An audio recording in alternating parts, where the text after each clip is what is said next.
The Red Sea region is a very critical region for not only Ethiopia and its neighbors, the region around the Horn of Africa and the Red Sea region, but it's critical for global trade and maritime security.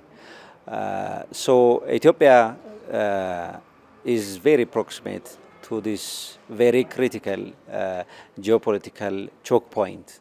A choke point that is very critical for around 20% of global trade, particularly oil and natural gas to Europe and North America. So Ethiopia also depends on this trading line for its import-export trade. So, and also, of course, for submarine cables also provide Ethiopia's internet linkage. So Ethiopia's national security and economy heavily depends on activities on the Red Sea area. So recently there are some activities since the establishment of the Red Sea Council. There are narratives and discourses among some stakeholders and states in the region that Ethiopia is a non-littoral country to the Red Sea, and it has no business in issues, security issues, geopolitical issues, and economic issues in the Red Sea area. So we are saying to counter that narrative, we are preparing these kinds of conferences, discursive engagements among scholars and former officials that Ethiopia is part and parcel of the Red Sea. It heavily depends on, strategically depends on the Red Sea and trades passing through the Red Sea. It depends on 100% of its import and export goods pass through the Red Sea. So any discussion regarding security and economic development around the Red Sea, including maritime security, should take into account the interests and ideas of Ethiopia, because Ethiopia is the largest, the biggest country in terms of demography and in terms of its economy. It's the largest country.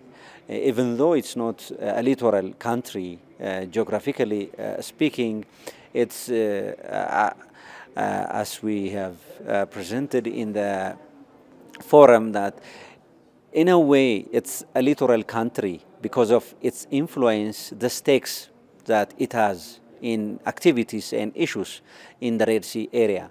So Ethiopia should be part and parcel of the discussions and institutionalizations and legal mechanisms to bring peace and security and stability in the Red Sea area.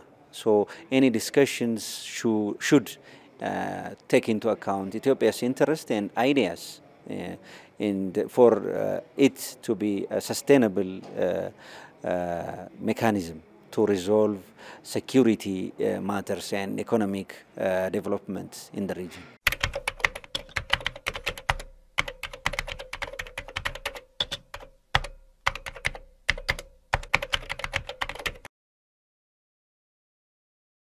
And developments and the geopolitical shifts and the securities and insecurities in the Red Sea area, and we are emphasizing and people are understanding that the criticality of issues involving Ethiopia and Ethiopia's dependence on trade and economic development on the Red Sea.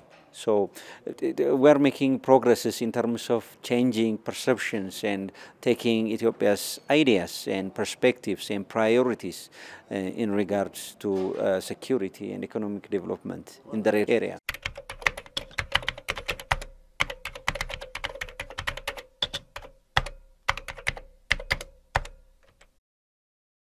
Geopolitical developments in the Middle East affecting the Horn of Africa should be seen as one security complex that they need resolving globally. So the international community should employ an integrative approach to resolve issues in the Middle East that are linked with security in the Horn of Africa. The other thing is Ethiopia's need and ideas related to access to the sea and how it is perceived in different countries, including countries in our neighboring Ethiopia and countries who are very far from Ethiopia. And there are issues that our researchers has presented to the international audience, that why Ethiopia needs access to the sea and how it's critical for its survival and long-term growth. And we're making convincing arguments to other delegates from other countries, and they are understanding our positions. And these kinds of shared understanding would eventually lead to shared position regionally that would help understand and shape the perspective of everyone, and would come up with policy recommendations that would work for every country and state in the region.